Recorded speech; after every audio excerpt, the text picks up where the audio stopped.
तो ठीक है, उसमें क्या है।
Hi friend, welcome to daily blog Ubharta Bharat channel.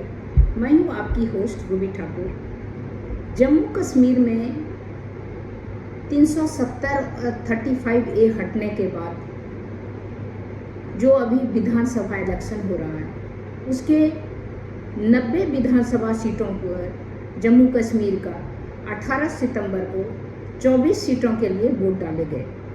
सोमवार को पहले फेज के लिए चुनाव प्रचार खत्म हो गया था। 24 सीटों पर 219 उम्मीदवार मैदान में खड़े हुए। आतंकी हमले को देखते हुए सुरक्षा की व्यवस्था पुख्ता किया गया सरकार की ओर से और सेना की ओर से।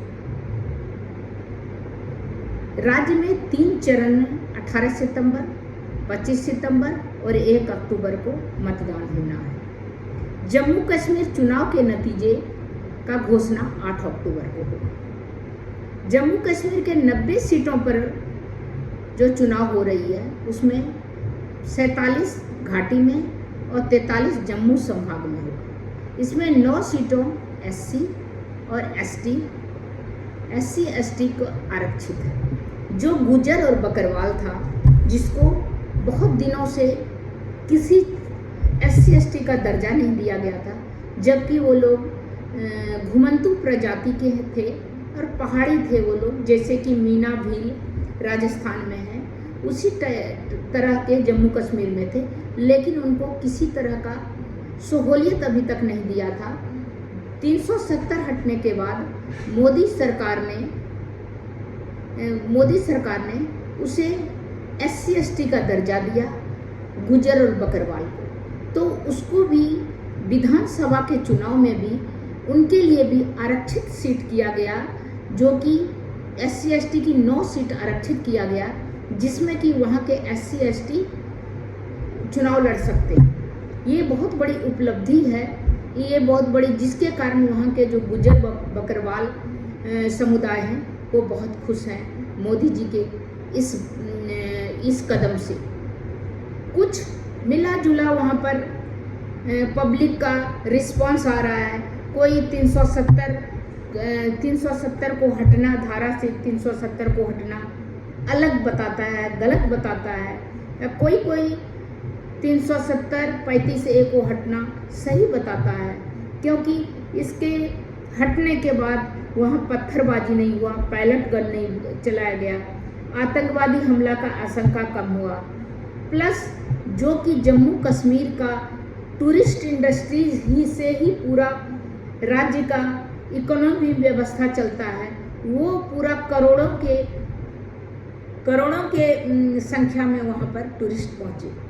कहने का मतलब ये है कि शांति जहाँ रहेगा वहीं पर टूरिस्ट पहुँचेगा, क्योंकि जान जोखिम डाल के सब अपने परिवार के साथ घूमने नहीं जाता है।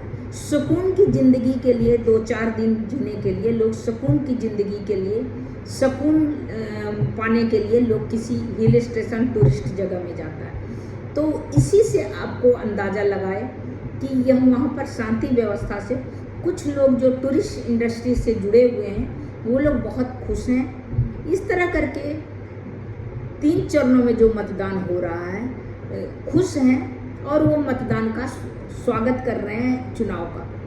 तो वो जो 3 चरणों में मतदान हो रहे हैं। दूसरे चरणों के 25 सितंबर को, तीसरे चरणों के अंतिम 1 अक्टूबर को वोट डाले जाएंगे। पहले चरण में कुल 58.85% की वोटिंग हुई, मतलब इस बार 20% ज़्यादा से ज़्यादा वोटिंग होता था। इस बार जम के सबने वोटिंग किया, जिसमें वहाँ पर से मुख्य दल जो है नेशनल कॉन्फ्रेंस, पीडीपी मुफ्ती महबूबा, कांग्रेस और बीजेपी, इसके अलावा बहुत क्षेत्रीय दल हैं। इस तरह आप सोचिए, जैसे पेम्पोर में जो है 42.67% वोट डाला गया, पोलिंग हुआ, जो कि पोलिंग 5 बजे से 5 बजे तक हुआ। वो 42.67, ट्राल में जो है 40.58, पुलवामा में जो है, पुलवामा जो कि आप देखिए वहाँ पर पुलिस की, वो आर्मी का वो गाड़ी उड़ा दिया गया था, जो कि कितना बड़ा ट्रेजेडी हुआ था, त्रासदी हुआ था कि पूरे भरी गाड़ी आर्मी जवान का शरीर छत विक्षत हो गया था। उस जगह में भी बहुत अच्छा मतदान हुआ, 46.22% हुआ। वैसे राजपुरा में 45.78% हुआ।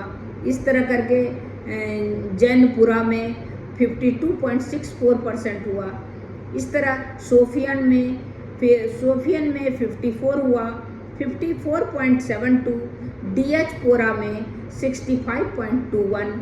इस तरह करके कुलगांव भी बहुत सेंसिटिव एरिया माना जाता था, फिर भी वहाँ पर अब मतदान 59.58 हुआ।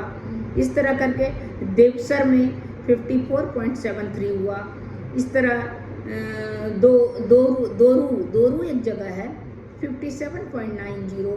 कोकरेना जो है एसटी बेल्ट है, एसटी वहाँ पर SC/ST कैंडिडेट खड़ा हो सकता है, उस जगह में 58% है। अनंतनाग वेस्ट जो है वहाँ पर 45.93। अनंतनाग भी बहुत सेंसिटिव एरिया माना जाता था, वहाँ पर भी आए दिन छिटपुट आतंकी घटना होती रहती थी। अनंतनाग जो दूसरा है वो 41.58। इस तरह करके श्री गुरुवेरा जो है एक जगह 56 श्री गुफवारा जो है 56.2, और इसी तरह अनंतनाग ईस्ट 52.54। मतलब इस तरह करके पुलवामा में सबसे कम वोटिंग 5 बजे तक हुआ। तो इससे ये अंदाज़ा लगा सकता है कि वहाँ के जम्मू कश्मीर के भी पब्लिक को, जनता को इंतज़ार है अपना नुमाइंदा का, जो कि उनके बातों को सुन सके और उनकी जो परेशानी है उसको ऊपर तक ले जा सके। वैसे वहाँ पर जनरली जो है 10 साल पहले जो था, पीडीपी या नेशनल कॉन्फ्रेंस का ही वहाँ पर चलता था, उसी की गवर्नमेंट बनती थी। लेकिन कुछ वहाँ के पब्लिक को कहना है कि वो पैलेट गन जो है पीडीपी जो है मुफ्ती महबूबा के टाइम में कितने बच्चों का आँख खराब किया। तो कहने का मतलब है कि सबका मिला जुला असर हो रहा है। जो वहाँ पर कुछ रिपोर्टर जा रहे हैं, जो इलेक्शन को कवर करने के लिए जा रहे हैं, तो उनके रिपोर्ट से पता चलता है, जो जनरल पब्लिक के बीच जाके सबसे उसका राय लेते हैं, सलाह लेते हैं, उनसे के बारे में पूछते हैं कि इलेक्शन के बारे में आपका क्या व्यू है। तो उस हिसाब से, उनके हिसाब से कि डेवलपमेंट तो हुआ कश्मीर में, कि पत्थलबाजी बंद हुआ, आतंकवादी घटना बिल्कुल नहीं के बराबर हुआ, पैलेट गन बंद हुआ, स्कूल कॉलेज खुल गए, हॉस्पिटल के लिए जो मोदी जी सहूलियत दिए वो सहूलियत मिल रहा है सबको। इसके बाद वहाँ IIT खुल गया, IIM खुल गया, इसके बाद वहाँ पर मॉल खुल गया, साथ में वहाँ पर इतना सारा टूरिस्ट आ रहा है करोड़ों की संख्या से। लड़की बच्चे फैमिली सब आराम से घूम सकते हैं मार्केट में, कुछ घटना नहीं हो रही है, जिसके कारण शांत है तभी वहाँ टूरिस्ट जा रहा है, ये फैक्ट बात समझ में आ रहा है।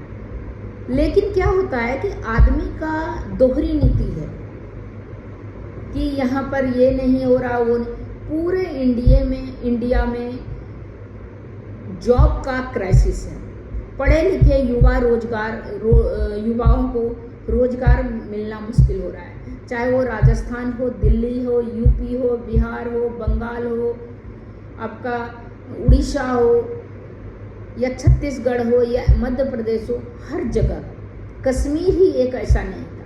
कश्मीर से एक लल्लन टॉप का जो रिपोर्टर है वो पूछा कि अब हम यहाँ पर ज़मीन खरीद सकते हैं कश्मीर में। कुछ कश्मीरियों से पूछा जो कि वहाँ पर बिजनेसमैन थे या लोकल जो वहाँ पर चौराहे पे मिले उनसे, तो बोला मैं अब यहाँ खरीद सकता हूँ। तो बोला नहीं, आप नहीं खरीद सकते हैं। पहले ऐसा था 370 के पहले खरीद नहीं सकता था। कश्मीरी बाहर जाके और स्टेट जो इंडिया का था उसमें खरीद सकता था, बट बाहर के आदमी जाके कश्मीर से नहीं खरीद सकता था कश्मीर।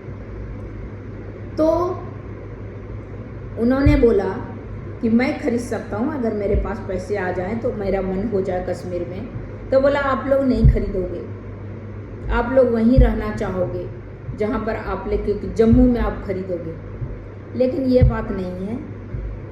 अगर कश्मीरी बाहर इंडिया के और राज्यों में खरीद सकता है तो यहाँ का भी आदमी जाके खरीद सकता है। पूरा भारत का एक अभिन्न अंग है, भारत का हिस्सा है।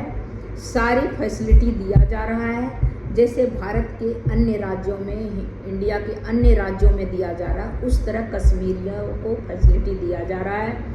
उस तरह पढ़ाना लिखाना, मेडिकल, इसके बाद सबको मेडिकल कार्ड बनाना, हर चीज़ का सुविधा जितना सोच सकते हैं उतना दिया जा रहा है। तो सारा कुछ एक जैसा क्यों नहीं? तो इस तरह करके आज मैं थोड़ा सा इलेक्शन के बारे में बताई हूँ। तो अगर आपको मेरा वीडियो अगर सही लगा हो तो लाइक कीजिए, सब्सक्राइब कीजिए, बेल आइकन दबाइए।